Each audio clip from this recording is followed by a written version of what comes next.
واغفر لنا ما مضى يا واسع الكرم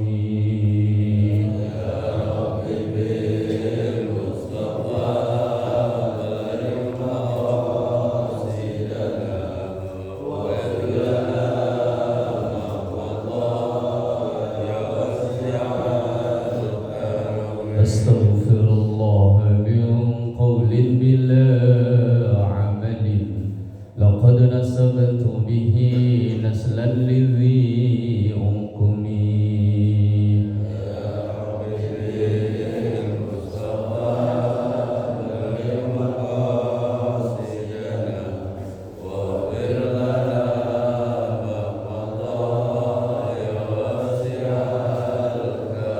دعا إلى الله فالمستمسكون به مستمسكون بحبل غير منفصل يا رب بالمصطفى بلغ مقاصدنا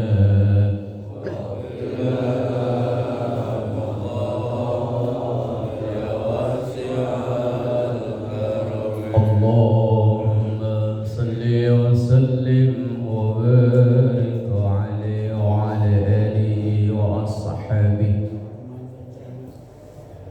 الحمد لله وحده ثم الصلاة والسلام على طه رسول الله ثم الصلاة والسلام على ياسين حبيب الله وعلى آله وأصحابه ومن تبعه بإحسان إلى يوم القيامة سبحانك لا علم لنا إلا ما علمتنا إنك أنت العليم الحكيم رب اشرح لي صدري ويسر لي أمري واحلل عقدة من لساني يفقه قولي واجعل لي وزيرا من أهلي أما بعد حضرة العلماء والقرماء وحضرة الجماعة Masjid Jami Al-Muhajirin, wabil khusus guru kita Pak Ustadz Kohar dan juga yang lainnya. Semoga kita semua selalu diberkahi, diridhai dan dikaruniai sehat afiat, panjang umur dalam taat ibadah kepada Allah Subhanahu wa taala.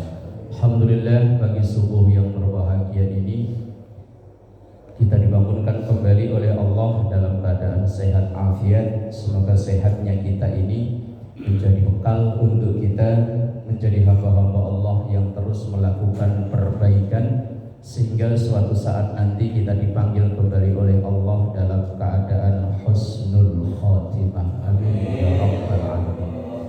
Mengawali taklim kesempatan pagi ini, kita bersama doakan kedua orang tua kita, guru-guru kita, para pendahulu kita, semua orang yang berjasa berbuat baik pada kita, terkhusus yang telah memperjuangkan berdirinya masjid dan majelis taklim Al-Muhajirin ini.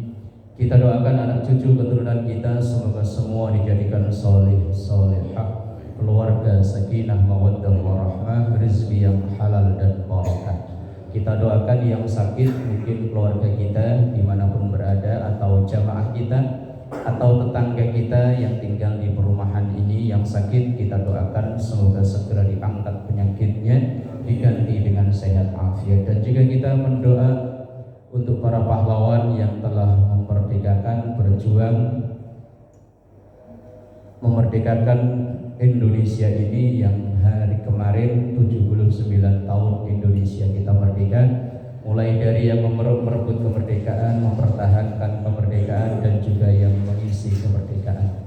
Semoga kesemuanya menjadi hamba-hamba Allah yang dulu gugur dalam keadaan syuhada. Amin ya rabbal alamin. Liridhanillah wa li syafa'ati Rasulillah wa ila hadratin Nabi Mustafa Muhammadin sallallahu alaihi wasallam. Syawilillahi lahum al-Fatihah. A'udzu billahi minasyaitonir rajim. Bismillahirrahmanirrahim. Alhamdulillahi rabbil alamin arrahmanir rahim maliki yaumiddin. Iyyaka na'budu wa iyyaka nasta'in. Ihdinas siratal mustaqim. Shiratal ladzina an'amta 'alaihim ghairil maghdubi 'alaihim waladdallin.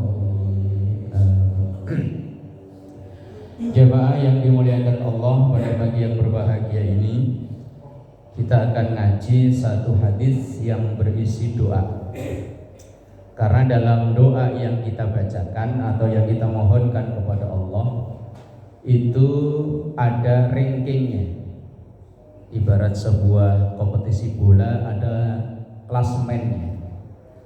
Yang tertinggi itu doa yang diambil dari ayat Quran. Kalau doa itu dari ayat Quran, kita ngerti nggak ngerti double pahalanya, yaitu double karena membaca ayat Quran, yang kedua membaca doa. Seperti doa andalan kita itu, Rabbana atina fid dunya hasanah wa fil akhirati hasanah wa qina adzabannar. Ini ibarat obat mah untuk segala macam penyakit. Dibaca lagi seneng pantas, lagi susah yo pantas. Ayo, orang lagi lahiran baca doa itu pantas ya. Orang meninggal ya pantas. Orang nikahan baca itu pantas. Kalau orang ceraian, olah lagi cerai itu nih. Robbana atina.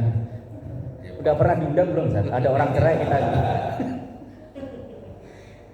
Ini ibarat obat, obat apa itu? Yang pokoknya segala macam penyakit pantas lah, cocok. Dan ini diambil dari ayat Quran. Ketika kita berdoa itu ada dua pahala yang kita peroleh, yaitu pahala membaca Quran dan pahala berdoa.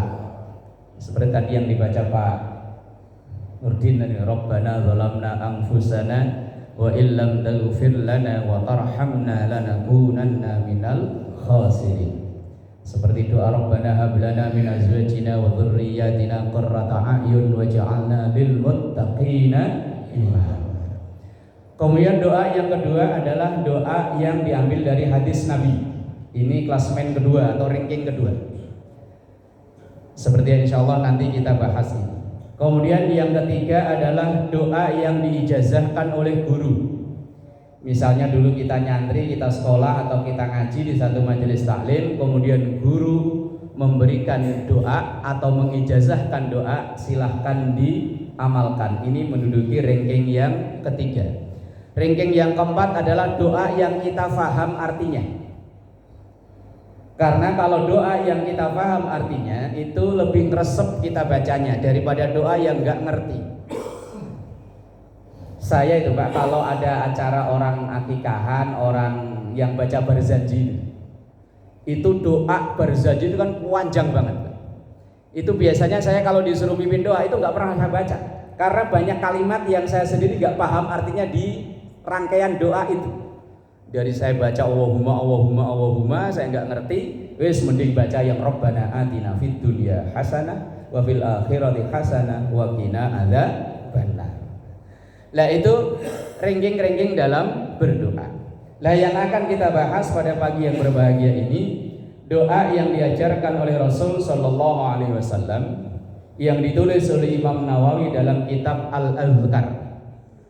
Hadis ini dari sahabat Mu'ad bin Jabal, diriwayatkan oleh Abu Dawud dan An-Nasai dalam sanad yang sahih. Karena sekarang Pak, apalagi di media sosial, asal ada orang menyampaikan hadis ditanya itu sahih atau enggak? Sahih. Ditulis dalam kitab Al-Azkar. Dan hadis ini sangat populer karena banyak di antara kita yang mengamalkan doa ini. Yaitu riwayatnya satu hari Rasulullah sallallahu alaihi wasallam akhadha biyadihi. Tiba-tiba Rasulullah itu memegang tangannya Mu'ad bin Jabal. Kemudian Rasulullah, ya Mu'ad, wallahi inni la uhibbuk. Wahai Mu'ad, demi Allah, saya sangat suka kepadamu. Ini Mu'ad diijazai doa oleh Rasulullah sallallahu alaihi wasallam. Faqala, maka kemudian Rasulullah bersabda, usika ya Mu'ad, saya wasiatkan kepadamu wahai Mu'ad, saya ijazahkan doa kepadamu wahai Mu'ad, la tada'anna. Ini kalau istilah anak pesantren, la tada'anna, nun taukid, nun yang ditasydid di akhir kalimat, ini namanya nun taukid yang artinya sangat menguatkan. Kalau diterjemahkan, jangan sekali-kali engkau meninggalkan fi duburi kulli salatin, di setiap selesai sholatmu. Berarti di doa dibaca yang terbaik selesai sholat. Ini di tontonan di YouTube itu banyak sekali, Pak. Bos, pokoknya habis sholat mah gak usah doa, pokoknya di situ udah bukan tempatnya doa. Assalamualaikum, kabur. Itu bukan ajaran guru-guru kita. Ajaran guru-guru kita selesai sholat itu doa atau waktu yang mustajabah untuk berdoa, termasuk doa ini. Taqulu, bacalah kata Rasulullah, Allahumma a'inni ala dzikrika wa syukrika wa husni ibadatik. Pendek doanya, Pak. Allahumma a'inni ala dzikrika wa syukrika wa husni ibadati. Apal, Pak, ya? Alhamdulillah. Cuman kadang ngamalinya, kadang inget, kadang enggak. Lah kalau kita makmuman sama Pak Ustadz Kohar ya tinggal amin, amin, amin. Cuman kalau sholat sendirian, Allahumma a'inni, itu kalau kita sendirian. Karena ini bukan Quran, boleh merubah dhomirnya. Tapi kalau kita berdoa ada yang mengaminkan, a'inni diganti dengan a'inna ala dzikrika wa syukrika wa husni ibadati. Kalau diterjemahkan, Allahumma ya Allah, a'inni, tolonglah aku sendirian. Tapi kalau ada yang mengaminkan doa, Allahumma a'inna, ya Allah tolonglah kami. Kalau aku kan sendirian, kalau kami berarti bareng-bareng. Ala zikrika, untuk selalu mengingat kepadamu, wa syukrika, dan bersyukur kepadamu, wa husni ibadatik, dan beribadah dengan baik. Ada 3 permohonan kita pada Allah. Ya Allah, tolonglah kami, tolonglah aku untuk bisa selalu ingat padamu, untuk selalu syukur padamu, dan untuk beribadah dengan baik kepadamu. 3 permohonan kita pada Allah Subhanahu wa ta'ala. Kita rinci satu-satu. Permohonan yang pertama yaitu kita mohon pada Allah agar kita ini diberi ma'unah. Ma'unah itu pertolongan. Ala zikrika, untuk selalu mengingat kepada Allah. Dan memang, Pak, dalam setiap apapun yang kita lakukan ada ajaran untuk mengingat Allah dalam kalimat doa. Mulai tadi bangun tidur ada doa, walaupun kadang ingat kadang enggak bacanya, Pak, ya. Tapi insya Allah saya yakin apal doanya, ya. Apa doanya? Alhamdulillahilladzi ahyana ba'dama amatana wa ilaihin. Kalau gampangnya diterjemahin begini, ya Allah terima kasih nyawaku udah dipulangin. Itu gampangnya, Pak. Terjemahan bebas itu. Bangun tidur kita udah diajarin untuk mengingat Allah dengan kalimat Alhamdulillah. Lanjutannya beda-beda. Setelah kita bangun biasanya ke kamar mandi. Apa langsung sarapan? Kamar mandi. Mau sarapan ya belum ada kalau saat itu. Tisu keluar duluan. Bukannya kopi enggak, teh manis, tisu. Mana panitianya? Pada nggak ada semua nih. Aduh, takut ledekin apa? Kamar mandi, masuk kamar mandi, doanya kita semua hafal. Cuman ya tadi permasalahannya. Gimana masuk kamar mandi, Pak? Allahumma inni a'udzubika minal khubuthi wal. Kalau kebelet masih sempet doa nggak? Alah, langsung gitu ya. Selesai dari kamar mandi kita keluar, ada doanya lagi supaya ingat Allah. Alhamdulillahilladzi adhaba anil adza wa afani. Itu kalau lagi iman naik baca itu ya. Kalau iman turun ya plong. Apalagi tadi ngantrinya lama. Bini di dalam Bini kalau mandi, kamar mandi kan sama Pak ya. Kita nungguin, oh, cepetan. Begitu udah selesai, lupa baca doa itu tadi. Ya minimal masuk bismillah, keluar alhamdulillah. Selesai dari kamar mandi biasanya ngapain? Biasanya bingung ya, tadi yang tadi selesai dari kamar mandi ngapain? Pokoknya semua yang kita lakukan itu ada doa yang diajarkan. Kita keluar rumah tadi mau sholat subuh, mau datang ke sini, keluar dari rumah ada doa yang diajarkan. Masuk ke masjid sampai pintu masjid ada doa yang diajarkan. Ayo doa masuk masjid. Oh kok ya? Itu loh tulisannya tadi ada kayaknya. No ada tuh tulisannya tuh. Allahumma inni min fadlik kalau keluar, kalau masuk rahmatik. Kalau masuk yang kita harap ini rahmatnya Allah, begitu kita keluar nyari fadlnya, nyari fadilah dari Allah. Wes pokoknya kalau nggak bisa doa yang panjang-panjang, pokoknya ngawali bismillah, keluar alhamdulillah. Dah itulah. Lah daripada ngapalin. Lah kalau anak kita yang di TK itu apal banget, Pak. Kita mau makan, kadang kita lupa anak ngingetin, Pak kok nggak baca doa? Lah namanya bapak nggak kehabisan akal, udah di hati. Padahal mau belum. Lah bapak kok ya banyak akalnya. Lah sampai nanti malam menjelang mau tidur, doa mau tidur Pak. Wow. Ini kadang dibaca kalau menjelang khutbah Jumat ya Pak. Bismikallahumma ahya wa bismika. Ini kadang dibaca kalau mau Jumatan. Asal khotib naik mimbar, ittaqullah, langsung dia baca doa bismikallahumma ahya wa bismika. Apalagi khotibnya lemes, Pak. Kalau yang khotibnya semangat, insya Allah kita nggak ngantuk.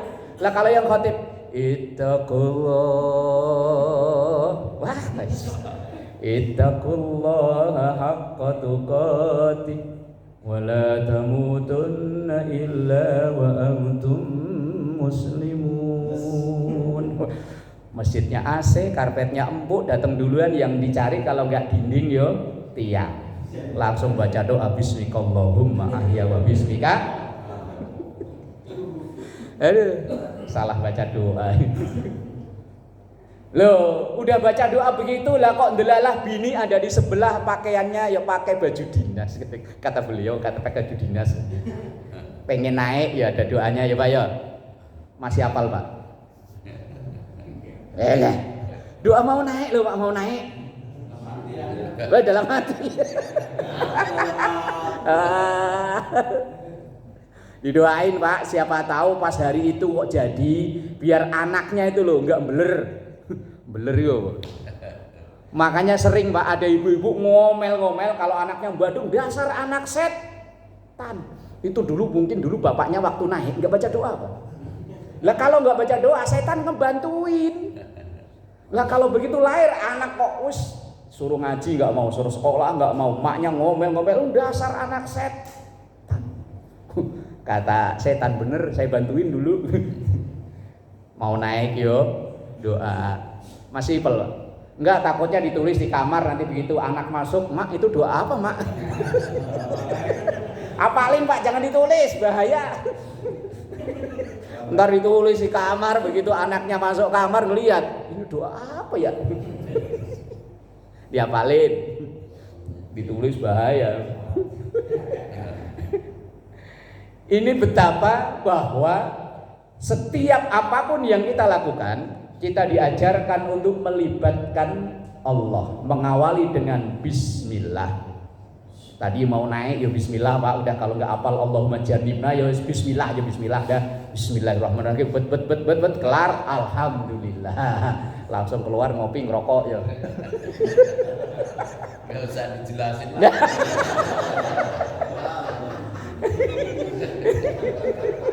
Saya geli-geli gitu.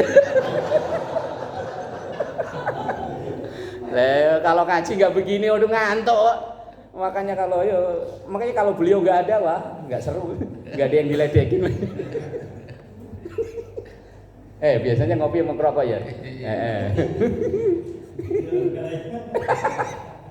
Apa udah nggak pernah naik? Ya Allahu Rabbi walillahil hamd. Dan dalam Al-Quran, misalnya dalam surah Al-Ahzab itu ada bunyi ayat, ya ayyuhalladzina amanu dzkurullaha dzikran katsira wasabbihuhu bukratan wa asila. Orang-orang yang beriman, uzkuru, ingatlah kalian Allah kepada Allah, zikirlah, menyebut nama Allah.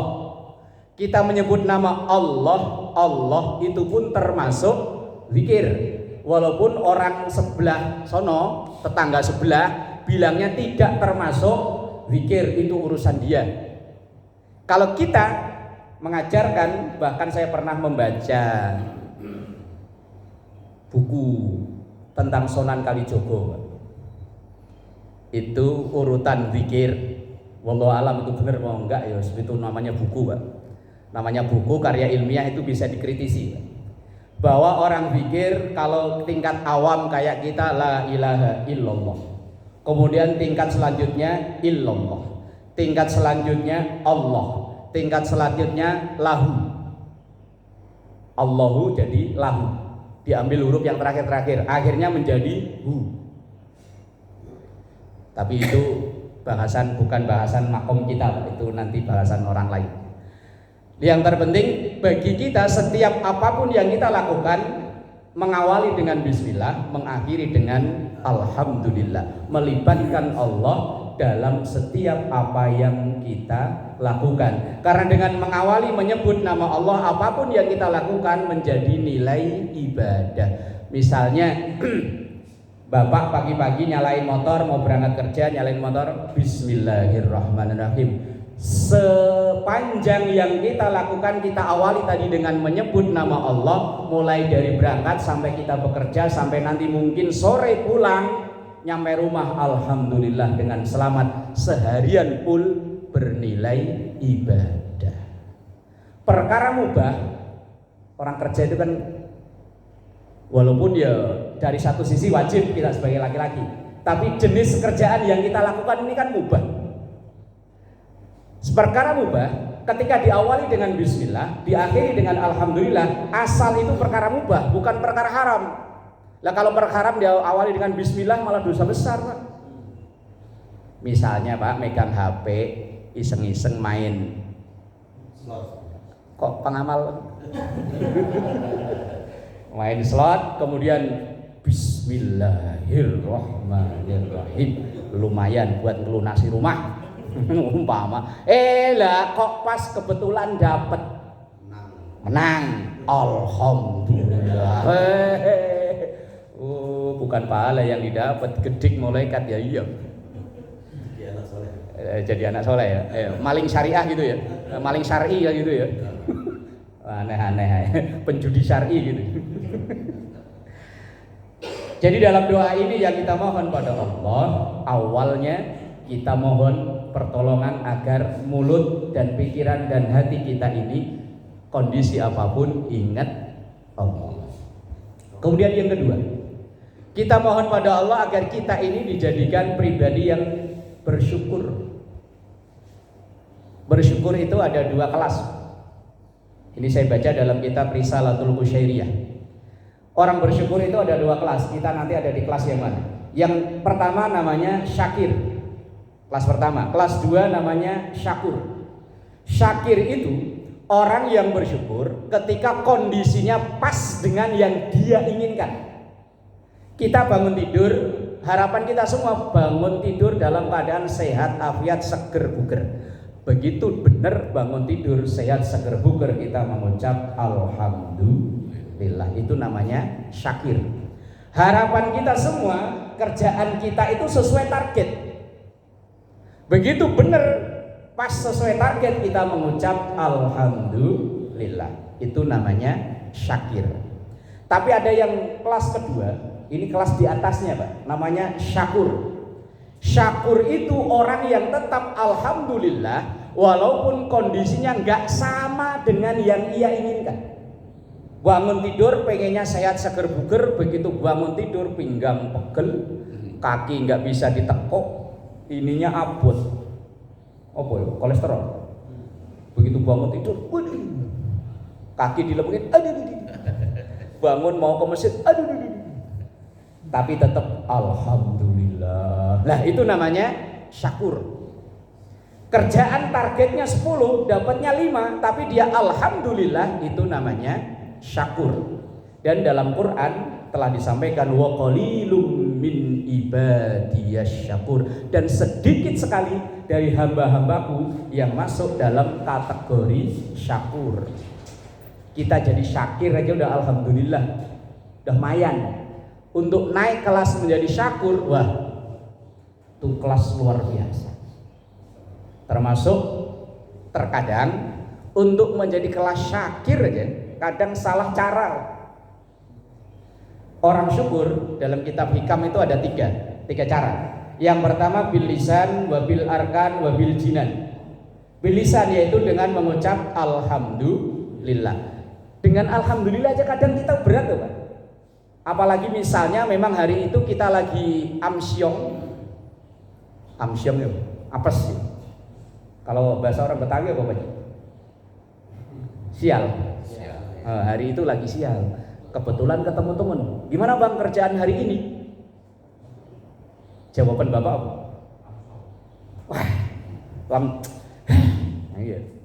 Untuk mengucap alhamdulillah aja kadang berat loh Pak. Om kalau ditanya gimana Bang kabarnya? Lagi sulit. Apalagi pemerintah sekarang, pemerintah disalahin. Wah, aturan sekarang, wah. Padahal yang dia punya itu banyak orang yang pengen banget kayak dia. Tapi terkadang tadi masih wah. Itu untuk menjadi syakir, apalagi naik kelas menjadi syakur. Syukur yang kedua bil arkan, yaitu dengan perbuatan. Mungkin mulut gak begitu sering mengucap alhamdulillah, tetapi perbuatan menunjukkan orang syukur. Lah caranya, segala sesuatu yang kita lakukan dan tidak bertentangan dengan yang diatur oleh Allah, itu udah termasuk bagian dari syukur. Kita badan sehat berangkat berjamaah, ini bagian dari syukur. Badan sehat, laki-laki tugasnya kerja nyari nafkah, kita berangkat kerja, itu bagian dari syukur. Termasuk kemarin 17 Agustus merdeka, syukur. Cuman kadang cara syukurnya yang keliru. Syukuran Agustusan nanggap dangdutan mabuk-mabuk. Itu bukan syukur namanya Pak. Kufur, kebalikannya. Ya boleh lah happy monggo silakan. Tetapi jangan sampai happy-happynya itu melakukan hal-hal yang dilarang oleh Allah. Jadi panitia Agustusan azan duhur gak berhenti, gak sholat. Kemudian asar lanjut gak sholat, maghrib kecapean, isya ketiduran, subuh belum bangun. Gara-gara kecapean panitia Agustusan. Itu bukan syukur namanya Pak, namanya kufur. Ada ayat dalam surah An-Nahl. Surat An-Nahl ayat 112. Itu bunyinya begini. Wa daraballahu mathalan qaryatan kanat aminatan mutmainnah ya'tiha rizquha ragadan min kulli makan. Allah membuat perumpamaan satu negara, yang negara itu kanat aminatan mutmainnah, yang aman, damai, tentrem, kertora harjo. Gemah ripah loh jenawi, kerto tentrem, karto raharjo.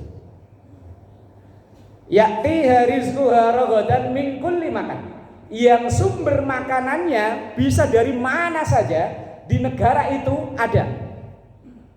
Kayak lagunya Kus Plus dulu ya. Apa Pak? Kolam susu. Oh ya susu kok ya ada kolamnya ya. Bukan lautan, hanya kolam susu. Kail dan jala cukup menghidupimu, kayak gitu ya.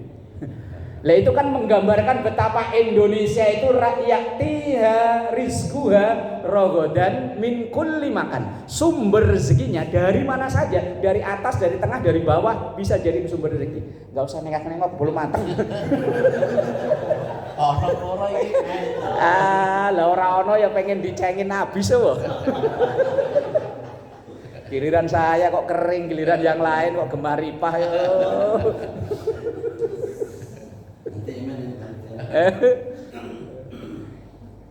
Yakti harizku harogodan min kulli makan. Dari mana saja bisa jadi sumber rezeki.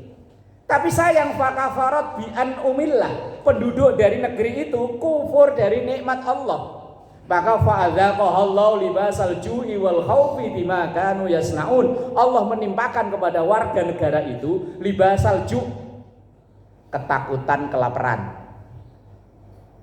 Takut lapar, wal ju', libasal khauf, rasa takut, wal ju' dan lapar. Lah kalau kita kok udah hari ini merasa ketakutan, berarti kita termasuk orang yang kufur dengan nikmat tinggal di negeri yang yaktiha rizquha rogodan min kulli makan. Lah kalau itu yang terjadi namanya berarti setiap Agustusan bukan syukuran tapi kufuran. Kemudian yang ketiga, Riz udah matang Riz? Kalau udah matang kan udahan ngajinya gitu loh. Kok belum ada bunyi klutik gitu. Wa husni ibadatik, dan yang ketiga, oh berarti kalau udah keluar udahan Pak ya.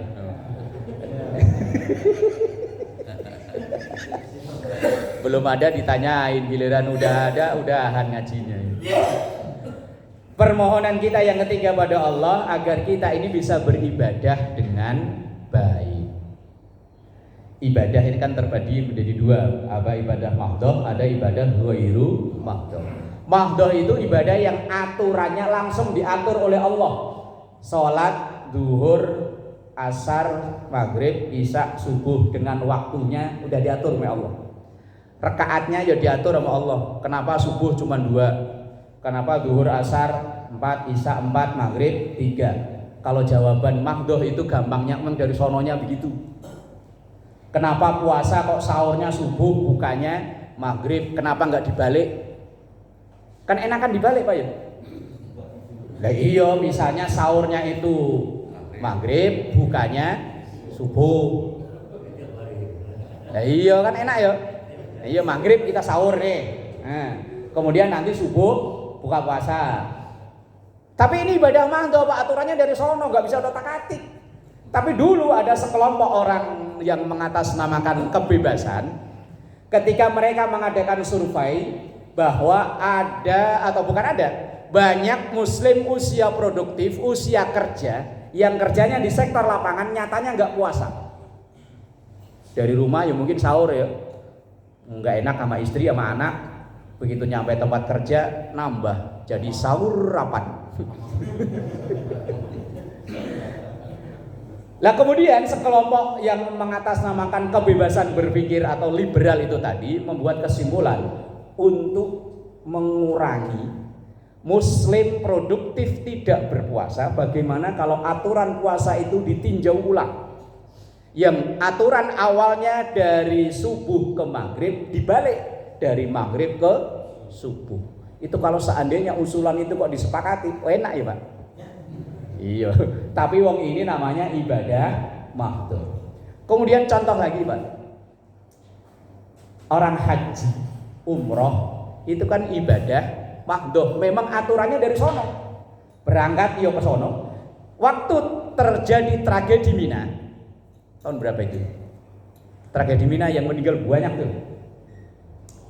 Nah, lagi-lagi orang-orang yang sekelompok orang-orang mengatasnamakan kebebasan tadi itu untuk menghindari korban tragedi Mina dan menghindari masa tunggu yang puluhan tahun dan biaya haji yang mahal, bagaimana kalau setiap negara yang mayoritas muslim membuat replika Ka'bah? Misalnya di Indonesia bikin sendiri pasar bojong di mana gitu ya. Jadi kita haji nggak perlu naik pesawat, nggak perlu nunggu tahun-tahun, sebagai naik blade aja nyampe ya.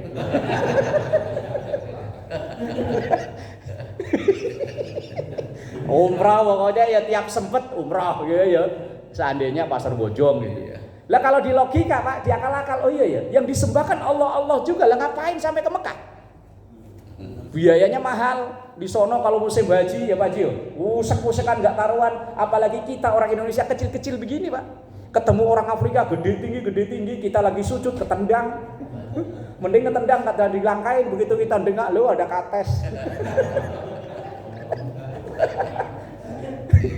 Lagi sujud kok ada yang kelangkah, kan nengok begini, apa itu?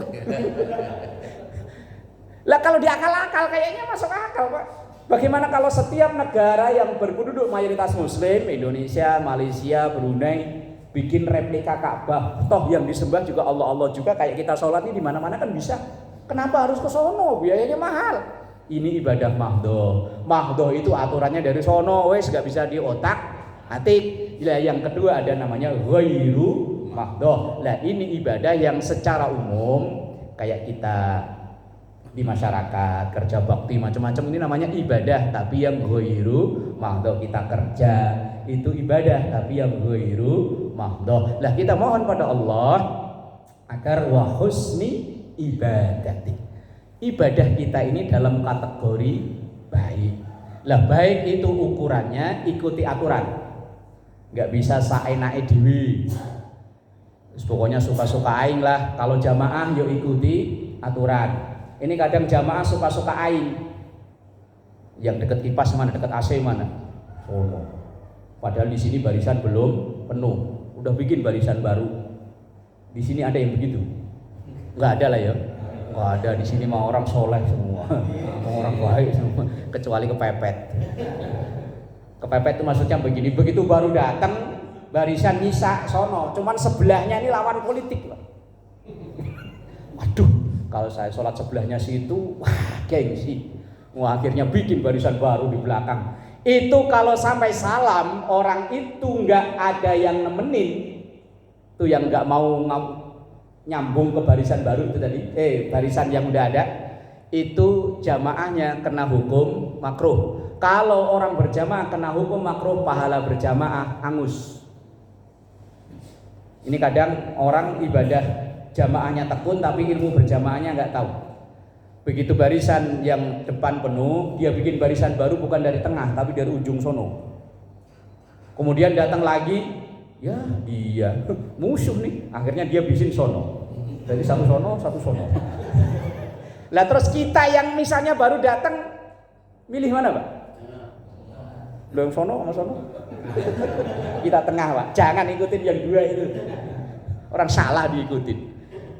Ini orang jamaah pun harus tahu ilmunya. Kalau tempat yang segini insya Allah aman Pak. Yang repot itu masjid yang besar Pak. Karena barisannya kan jauh Pak. Kadang kita mau barisan sono, wah jauh. Ada sini aja kan, bahaya. Nanti kalau sampai selesai itu kita nggak ada temennya, makruh hukumnya. Dan makruh dalam berjamaah menggugurkan nilai berjamaah. Satu lagi, ini sebagai penutup. Orang yang sering makruh dalam berjamaah, kita nggak makruh hukumnya bagi seorang makmum bareng pas dengan gerakan imam. Kita harus nunggu imam sempurna gerak, kita baru gerak. Contoh, umpama ini imam, wah imamnya palanya gede. Bukan badannya, Pak Ustaz, palanya.